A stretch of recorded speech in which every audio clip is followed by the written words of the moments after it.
Good afternoon, Facebook, YouTube, and Twitter. This is Rich again, back for your second video blog of the day for Friday, October 2nd, 2015.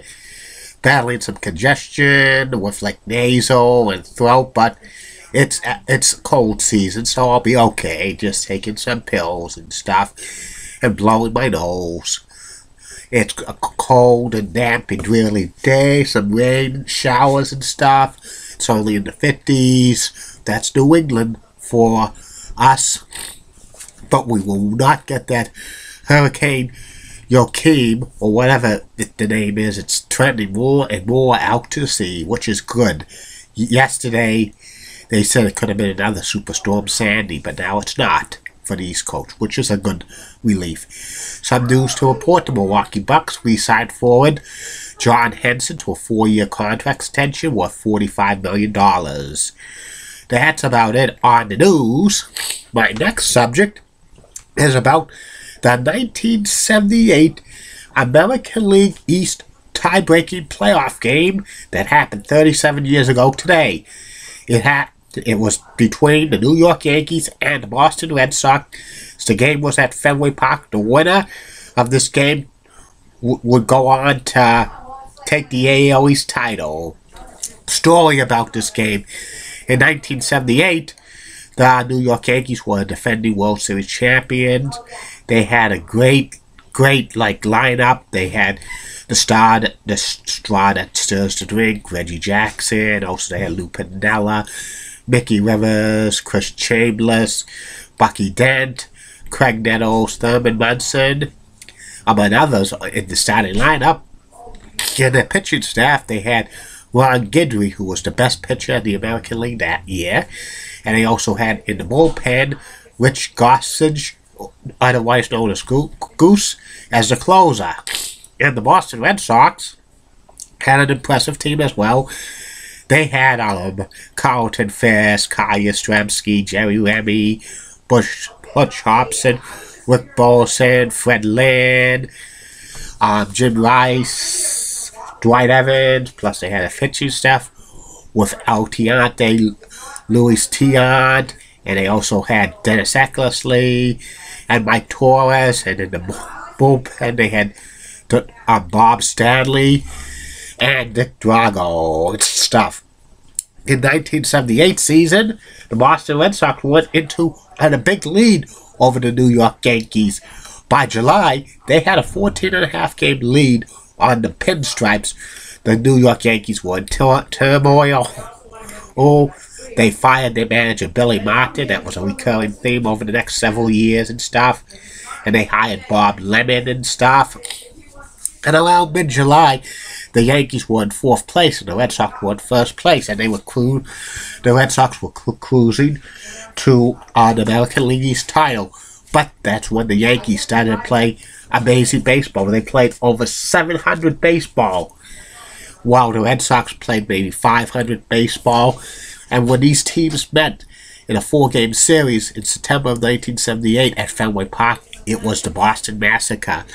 The New York Yankees were like 4 games down. They swept all 4 games from the Red Sox, and they scored 42 runs during the 4 games, while the Red Sox only scored 9 runs. And the Yankees and the Red Sox were dead even in 1 big game apiece. And for the rest of the year, the Red Sox and Yankees played good ball. And on October 1st, 1978, when the season ended, the New York Yankees and the Boston Red Sox were tied for 1st place in the American League East. There was no wild card in 1978, so they had to have a 1-game playoff to determine the American League Eastern Division title for 1978. The game was held at Fenway Park.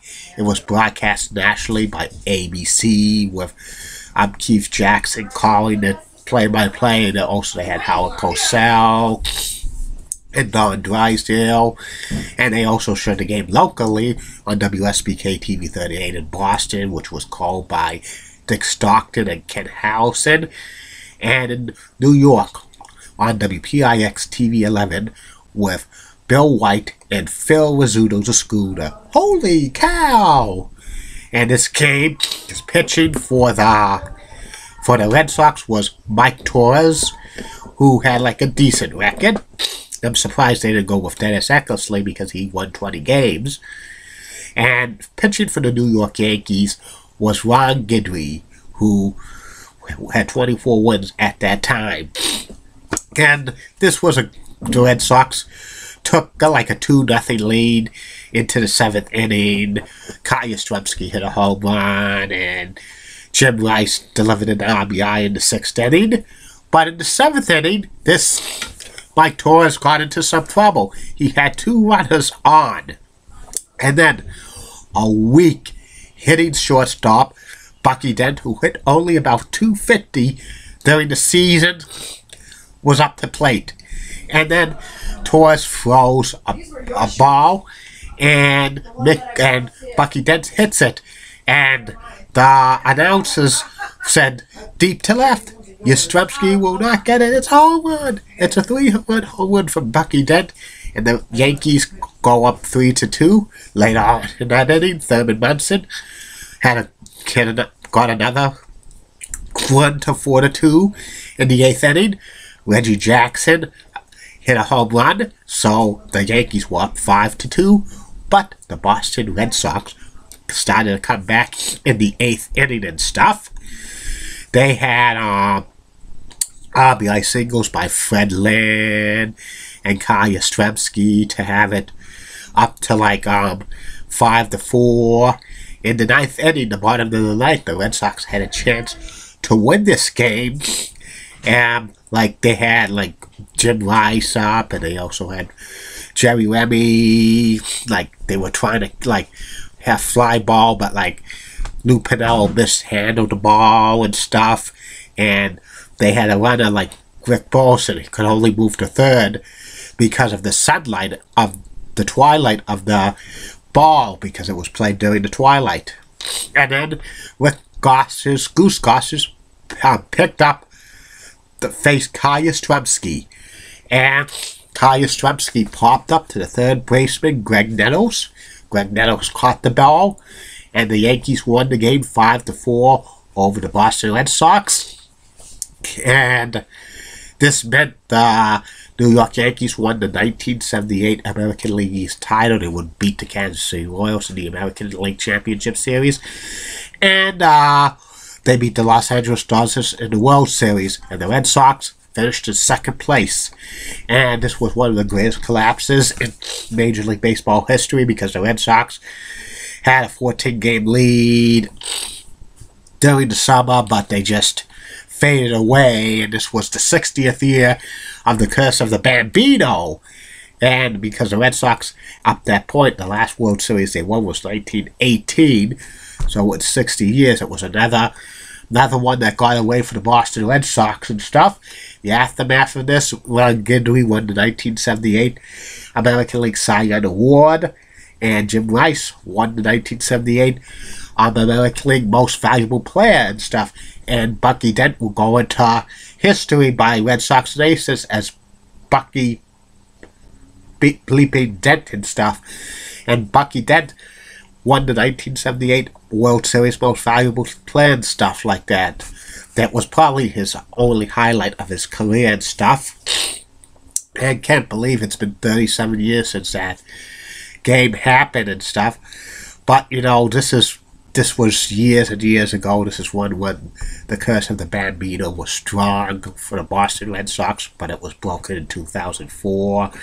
Red Sox have won World Series 2004, 2007, and 2013. It's not that long ago that Red Sox Nation was on the curse of the Bambino and stuff, but now it's over. But this is a reminder of what kind of history the Red Sox had prior to 2004, when they were, you know, trying to win a big game of the World Series. They will blow it and stuff. And that's about it on that. I'll be back with the third and final video blog of the night, which will be about the late great former CBS announcer Frank Lieber. Keep calm, everybody. I'm a Julie Button guy. Molly Rosenblatt, a Fox 35 rocks and has nice legs. Elizabeth thought so stunning. Amy Swansea rocks. And in words, Bruce Cronin. Want to put a wager on that, Richie. Bruce Cronin's a die-hard Yankees fan. See you later. Bye now.